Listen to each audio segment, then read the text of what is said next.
Welcome back to the Leadership Blueprint Growth Podcast. Today's guest is Brad Hardy, certified trauma counselor, CBT practitioner, trauma informed coach, and co founder of Moving with the Human Spirit. Brad works with military members, first responders, leaders, and families navigating high stress and high chaos environments. His work blends behavioral science, emotional intelligence, and trauma informed practices to help people move from survival mode into clarity, resilience, and higher functioning. Everyone, please welcome Brad Hardy. Brad, how would you describe the work you do in leadership and executive development for someone hearing about it for the first time? Thank you. Thanks, Jordan, for inviting me to be in this podcast. So, how I could describe some of what I've been doing over the years is it really began in what I think as real environments. So, not classrooms. I spent years watching how people function under pressure with real uncertainty and when the stakes matter. So what I noticed was simple but powerful performances doesn't break down because people lack skills. It really breaks down because what's happening is that the human systems become incredibly overwhelmed. And a bit earlier on in my career, I saw intelligent people who were capable really lose clarity and react emotionally or shut down under stress, which is common for us, right? That's how we are made as humans. And that really shaped my entire leadership lens. I didn't start by studying leadership theory. I started by studying what helps humans function well when things are really hard. And over time, that of course shifted a little bit into my focus from performance only leadership, which is often how we traditionally think about it, but more into a compassionate leadership. And that work combined with my trauma informed approaches eventually became, as you mentioned, moving the human spirit. And we started helping leaders understand how people function under pressure. So performance becomes more sustainable rather than a fragile environment. Did you always know you wanted to go into this line of work, or did something that kind of happen in your formative years where you're like, okay, I kind of want to work in this industry? Yeah. I think that, you know, if I were to be transparent about it, I think in my early years, I was very interested in human psychology, what was happening inside of people, where things were showing up. It certainly came from wanting to understand my approach to leadership. It came from even just understanding myself as a human, how we react under pressure, where we're at. I think that that really led me to want to get involved in things such as assisting people in shifting from really difficult situations. I noticed a lot of people struggle with some fairly basic stuff that's very human centered. And my earlier days was certainly in communication, much more than thinking about how we regulate systems. So learning more about communication and how we communicate with one another, then going deeper into the neuroscience of it, understanding how the body reacts under pressure, understanding what beliefs and values can occur in people, and also really looking at the hidden narratives that we live in every day, the showing up on stage the way that we think other people want to see us. That started getting me really interested in all of this work. And in joining that, of course, some of it was trauma informed showed up all the time, or I should say, trauma showed up all the time, or most of the time in our work. So we could take people that were pretty high performers and they would reach a place where they were blocked. There was no shift happening for them. And one of the things that I started to notice is that I believe that there's a place that we can work with better or from a better point of view in the human connection and help leaders and companies move forward without having to feel hypervigilant all the time. So yeah, I think early on, my interest was there. Secondly, it was for me to figure out how I operate as a person and how I show up for other people. And then thirdly, it was like, how do we bring this to a bigger audience? I love that. I love the mission. I feel like once you not crack the code, but once you understand the fundamental principles of, being a great leader or how humans operate, you almost feel selfish not spreading that message across to the world, right? Now, Yeah, go for it. Go for I was just going to say, yeah, I totally agree. It's one of it. those things. If you can be passionate about the work that you do and you feel like it's assisting others, then I agree. It's like you have to go ahead and do that. Now, Brad, what core philosophy or belief most strongly shapes how you work with leaders today? Well, when I think about working with leaders today, it's not just the cognitive piece of it, it's psychological and relational. When people feel unsafe, unclear, or overwhelmed, their nervous system shifts. So thinking narrows. We become really tunnel focused. Reactivity increases. We see people being reactive instead of still staying in their window of presence. Decision quality drops. So, and these are all things that we're seeing in bigger corporations, environments, organizations, and even the general public, if you will. We see a lot of that now. We see a lot of unrest, even in our global affairs. So, what happens is accountability becomes way harder when we're in that place. So, when people feel safe, when they are respected and clear, their systems open up. So we're more engaged. If I were to use the term from Dr. Stephen Porges, we're in our social engagement area. So they think better, we regulate better, we collaborate better, we're able to work with others, and we take responsibility more effectively. So that's why I say compassion is not softness, compassion is capacity. So, what we're looking at is how to become more capable in the environments that we find ourselves in. It really allows leaders to stabilize the human system so that performance can then occur, if you will. And trauma informed leadership is really not therapy. So, we're not talking from a therapeutic or clinical mindset. It's a leadership skill for me. And it's understanding how stress and experience shaped the present behavior of anyone that we're dealing with, and to be able to lead in a way that keeps people functioning rather than destabilizing them, if you will. So when leaders really have an opportunity to understand that human system, then performance becomes sustainable instead of fragile. It's very interesting because I have trauma not in like personal health or personal like business, but in relationships, especially romantic.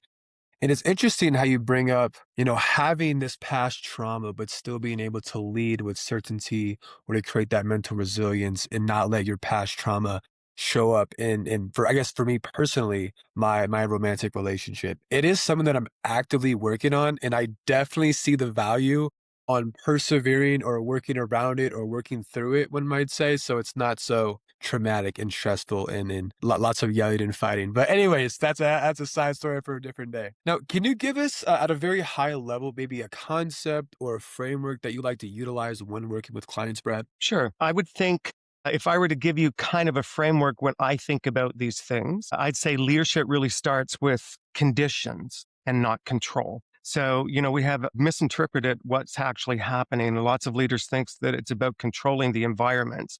And it's not. It really is about setting the condition or environment that's going to be the most successful. So there's a few core pillars that I think about when I think about trauma informed or compassionate leadership.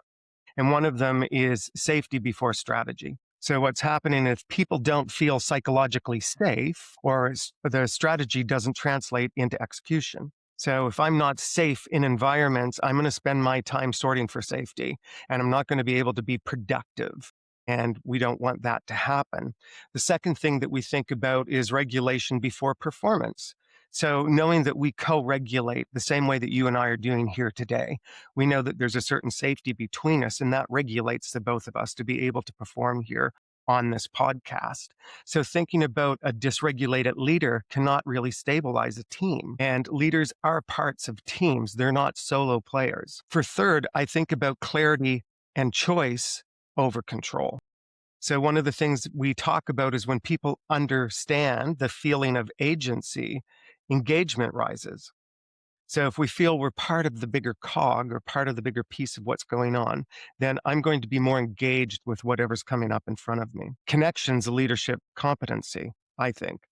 So trust drives performance more than pressure. And that is an old mindset to keep people under pressure to perform better. But really, what's happening now through the different generations that we're seeing that are developing, and they have more knowledge about what's going on for them and how they also want to show up in the world, we're really looking at trust, which drives performance much more than the pressure that we used to use. And the last thing I might say around a framework is accountability must be delivered without destabilizing people.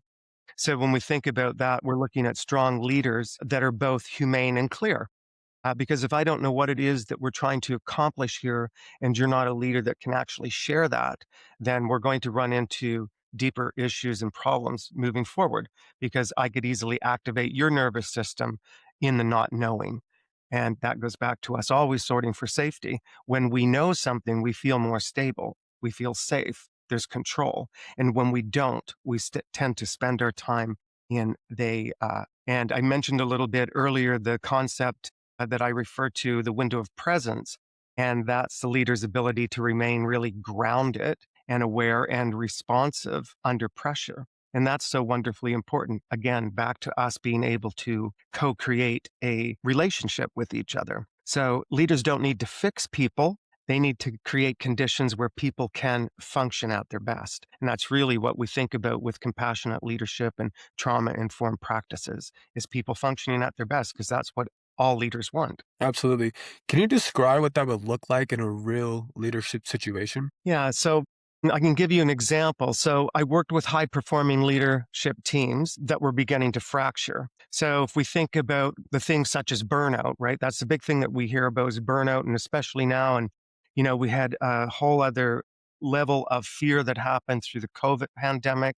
People were fearful to go back to work. We were scared about engaging. So engagement really closed down for a lot of people, and reactivity had increased quite a bit, and things like conflict were escalating. I'm sure you heard people talk about how they'd go to the grocery store or how they'd go to the gas station and they became quite hypervigilant because it was like we had to stay away from people. And as a result of that, I think some of the leaders that were capable but overwhelmed most of the time, and the team was disengaged. So when that happens, of course, we don't have a very productive environment. And another thing that we started to look at as we were going into places that were definitely overwhelmed is we tried to focus on not on motivation, but we looked at or productivity. We decided to focus much more on how do we now stabilize this leadership? How do we hold this space knowing that people are dysregulated? So we start looking at or introducing a little bit of that nervous system awareness, really helping leaders notice when pressure was driving reactions, being able to work on a compassionate accountability, so to speak. How can we stay clear and firm without creating future fear? And we strengthen communication under that kind of pressure. And that's super important. As leaders, if we can stabilize decisions, quality improves. It's just a natural transition.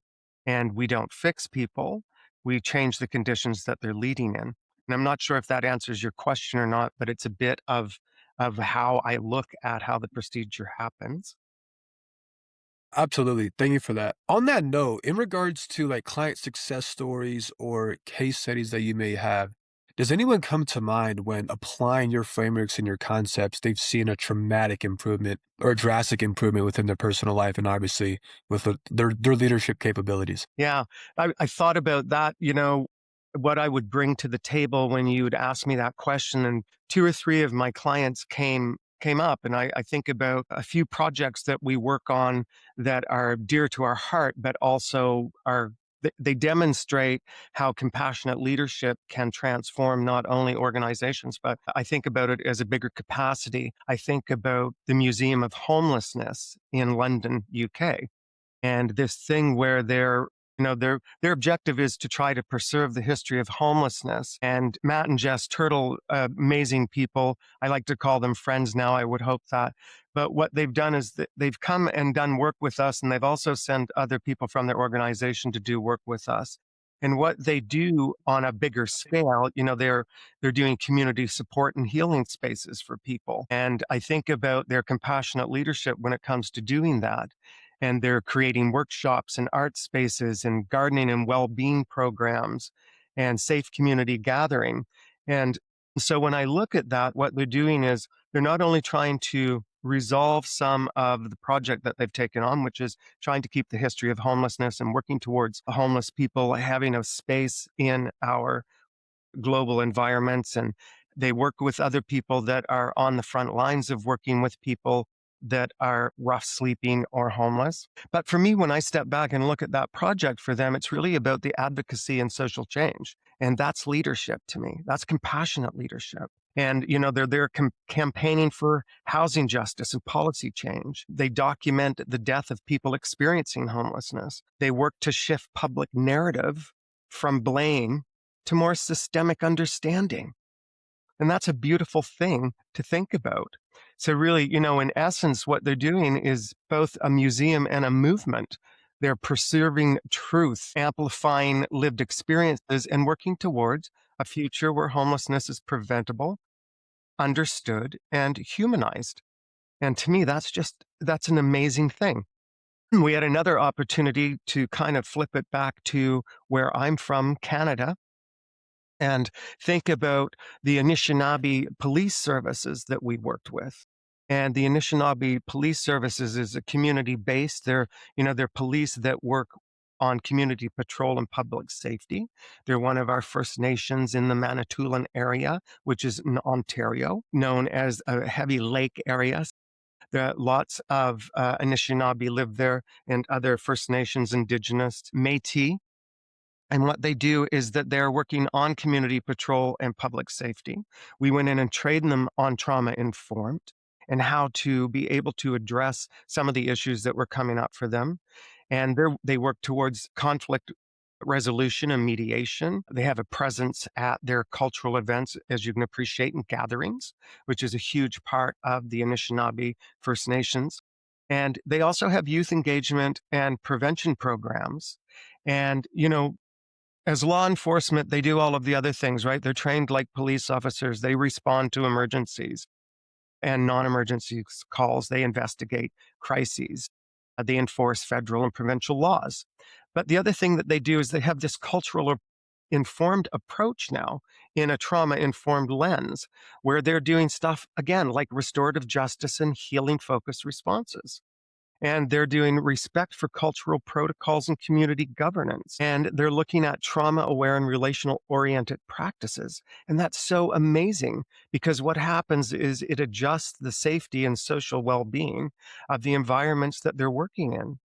So it's really amazing when we look at this type of thing, to see them working with multiple First Nation communities across Ontario. And their overall purpose is to provide safe, professional policing. That's one, of course. But the other thing is really to protect community, culture, and dignity, and to support in the healing, the prevention, and the long-term safety of all of the residents in that particular area. And, the other thing that does is it strengthens trust between police and First Nations communities because they're really there to assist and they're part of the community. And their trauma informed and compassionate leadership approach, really, when I look at it, it's like it's scalable. And for them to take that on is so forward thinking. So that really pleases me in that idea of what they're doing. No, I love that. Thank you for that. I do want to change direction slightly. In regards to like working with clients, how do most of them find you today? Or who would you describe like you work well with? Interesting question. So, our company has a few different avenues. We have trauma informed coaching, which we train coaches or people who want to become coaches in the trauma informed lens. And then we have another more I would say leadership. We have a compassionate leadership working with trauma and adversity.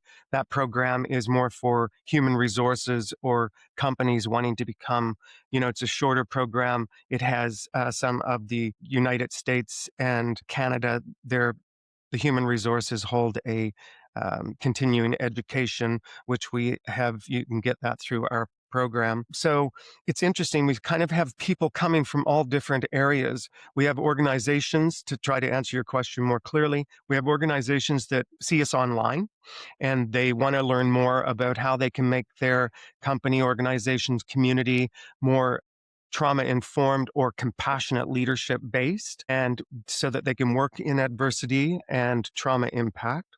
The other thing that we see are the general public who want to become more educated and then go and assist other people in becoming trauma informed coaches.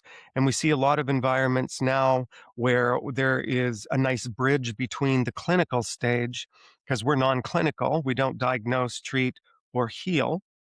We see a nice bridge between the professional clinical state, psychologists, psychiatrists, etc., that we can then work with, but in a coaching manner. So it's the here and now and forward focused. So those are the type of people we're seeing. We're seeing people that don't want to go down the clinical platform or clinical medical procedures of becoming psychologists, social workers, psychiatrists that do still want to work in a trauma informed lens because they see it a lot in the environments that they're in. And then the other group are more organizations, companies, leaderships coming and wanting to learn more about how they can perform at a level that's more humane, more engaged with the communities that they have outreach with, and how to sustain that moving forward. Because really, the work's about sustainability. It's not about a band-aid situation where we're just simply putting a bandage over the issue and we'll hope that it doesn't boil up again. Perfect. Awesome. And when it comes to leadership challenges you foresee becoming a problem over the next 1 to 2 years, what comes to mind? Uh, I think that if I were to think about how leadership is evolving, is that what you're referring to, where we're maybe going? So leadership's really shifting from control to capacity. So I think one of the issues that we see right now is that everyone is really biting for control. So in leadership, I think that's becoming fast something that is a little bit I think it can be very damaging on some levels. So we're moving from my hope is we're moving from authority into more presence. So one of the things that we really look for is to understand stress and emotion and the human response.